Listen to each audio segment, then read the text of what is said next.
Guys, welcome back to Medical Coding with Blue. Today's episode is all about getting into medical billing and coding later in life. If you are brand new to my channel, welcome. I am Blue. I'm a medical coder. Okay, guys, I'm going to take a moment here to send a special shout out to one of my viewers. Her name is Beth. She wrote me and she said that she recently passed her CCA, or the Certified Coding Associate credential exam. So I am very excited for her. Congratulations, Beth. The CCA holds a very special place in my heart because this was a credential that I first held for 13 years. I stubbornly held on to the CCA. But it was a credential that I held for many years. And so I am very excited for Beth, and I want to thank her so much. She sent me a whole box of gifts, and I'm so excited, and I will be posting a picture of the things that I got from her that she sent me. But one of the gifts was this beautiful Alex Anani necklace. It's a sodalite stone, which I think is so beautiful, and I love it. I love it, love it, love it. So thank you very much, Beth. It goes perfectly with my dress. So thank you again, and from the bottom of my heart, I wish you all the best on your journey as a medical coder, and I am looking forward to hearing more about your journey. So, all right, so here we go for today's message. Now, if you are over the age of 50 and you are thinking of getting into the medical billing and coding field, and you say, well, Blue, I don't know, maybe I'm too old. The thing about medical billing and coding, or even health information, is that nobody is too old. People get into medical billing and coding at all ages and stages of life. But there's a whole population of folks that have retired from their one particular career, and then they want to continue on. Sometimes they've come from a medical background. A lot of nurses tend to do this because, as you age, it's harder on your body because nursing is very physically demanding, right? And so still being able to use your skill set with medical billing and coding seems like a very good option. And it is for many people. This is a great field for people of any age, really.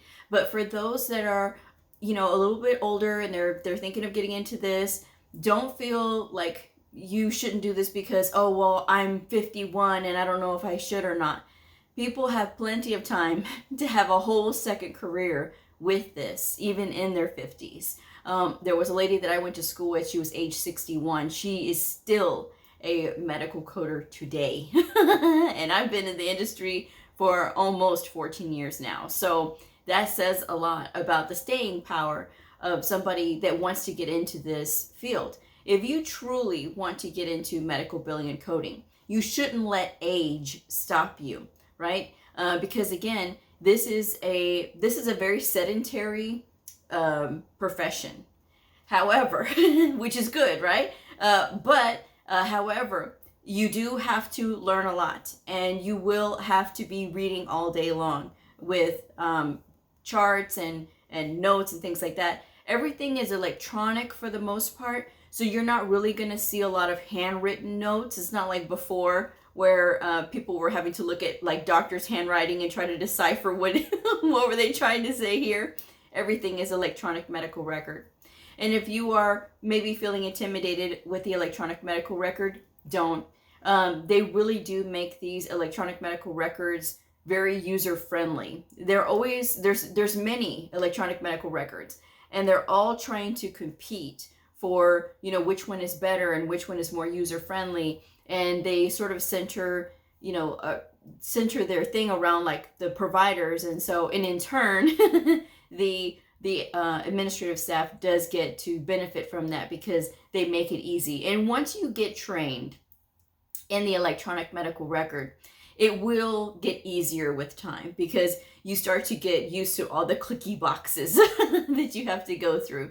And a lot of times with medical coders, when we are going through the electronic medical record, we have sort of a step-by-step process that we go through. Like we'll pull up our list of all of the encounters that we have to code, and then we can just work through them. And that's typically how it goes. And then you open up maybe an encoder in a standalone, they call it standalone, where it's just sort of up there like a calculator sort of, but you just enter in words into like a word tree, and then it will give you the code.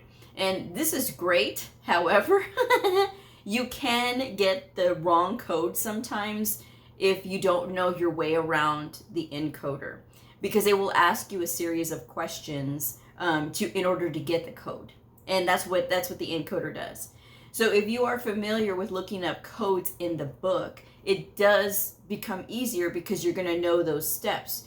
Okay, if you have a fracture, you're going to know that you're going to start with fracture, and then it's going to ask you what type of fracture. Is it a pathological fracture? Is it a traumatic fracture? They're going to give you a whole list, and then you're going to go and you're going to select traumatic, and then it's going to ask you where is the location, and then you can either type it in or you can select from available options once you start typing stuff in because it will start giving you like just different options. So you're going to look for whatever fracture you're looking at, and then you can pick the side and pick what stage are they in. Is this the initial? Is it subsequent or sequela?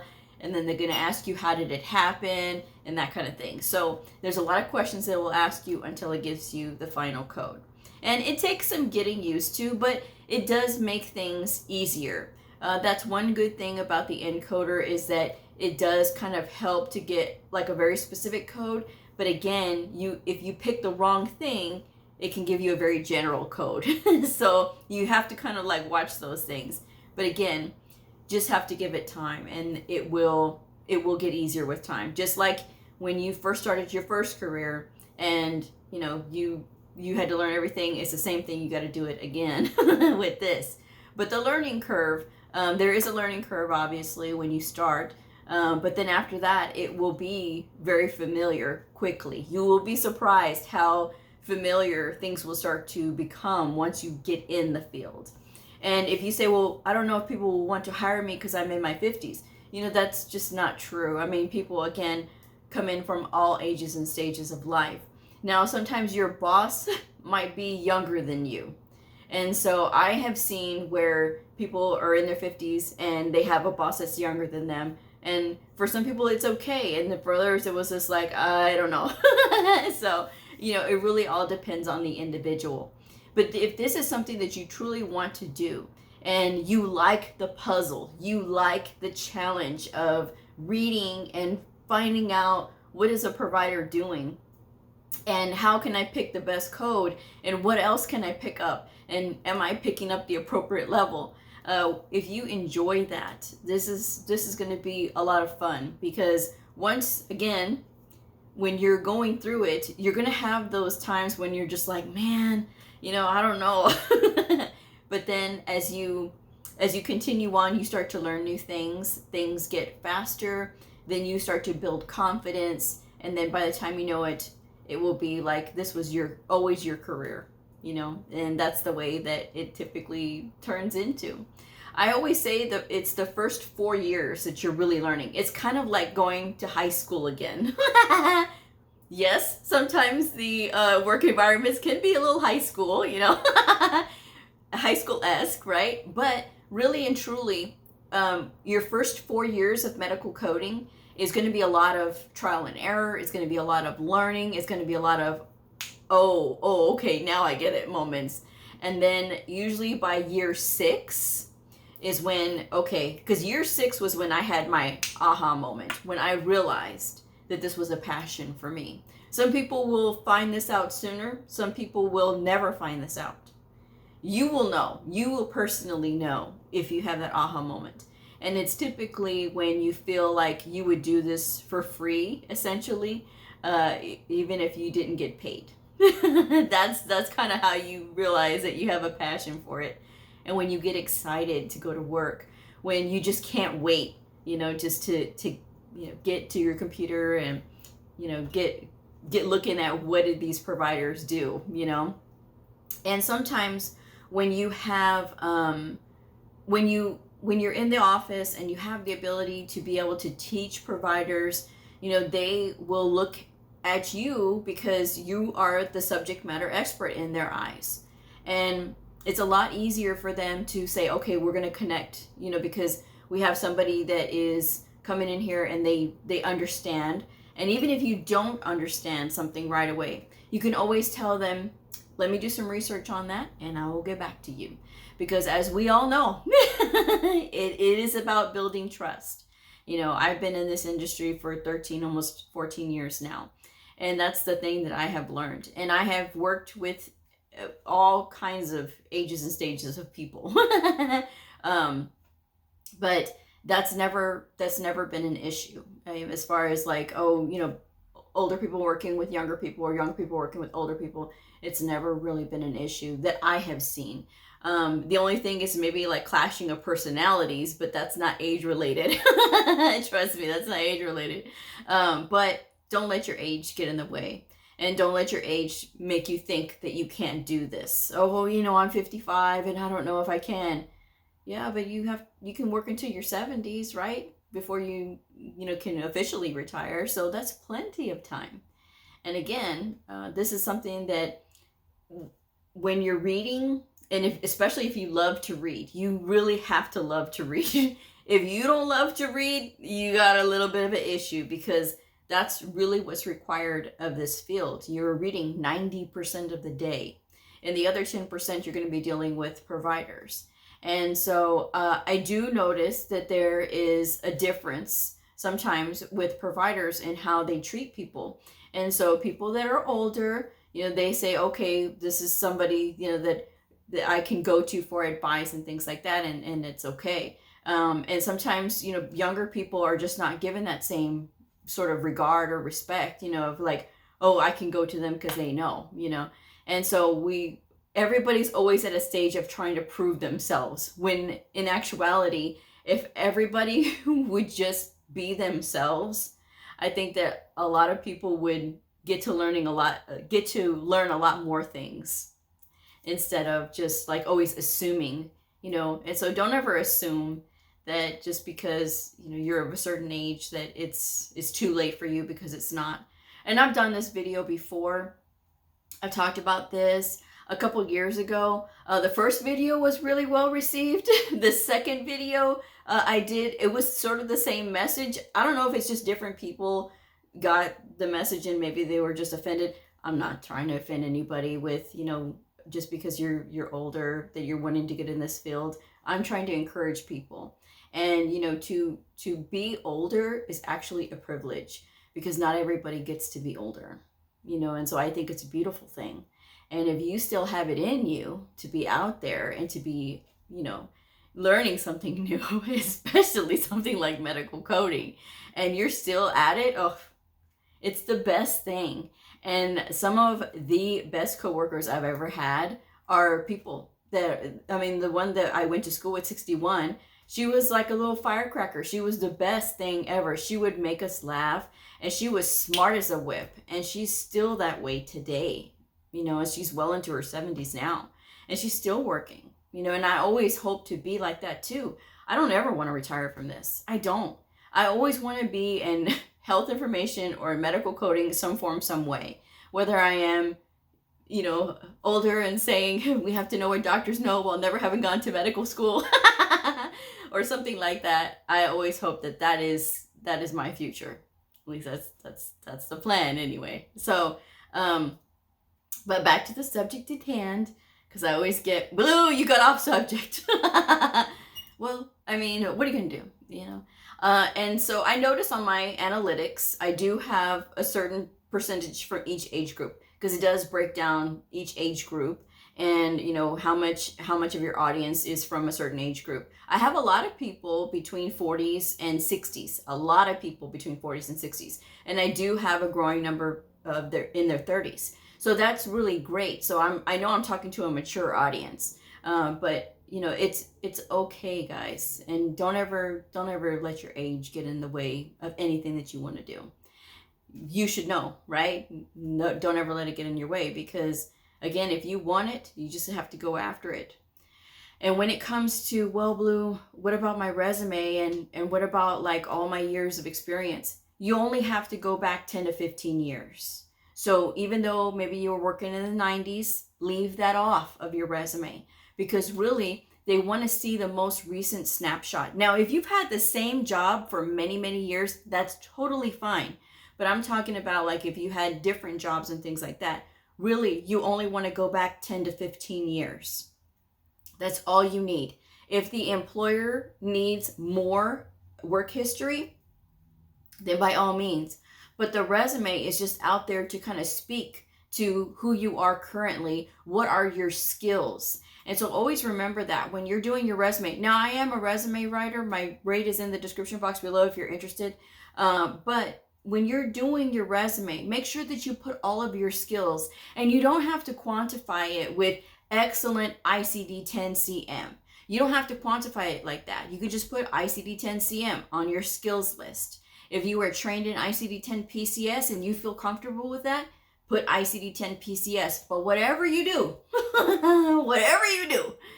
please do not put only ICD-10, because that will get you rejected fast, because it shows lack of attention to detail.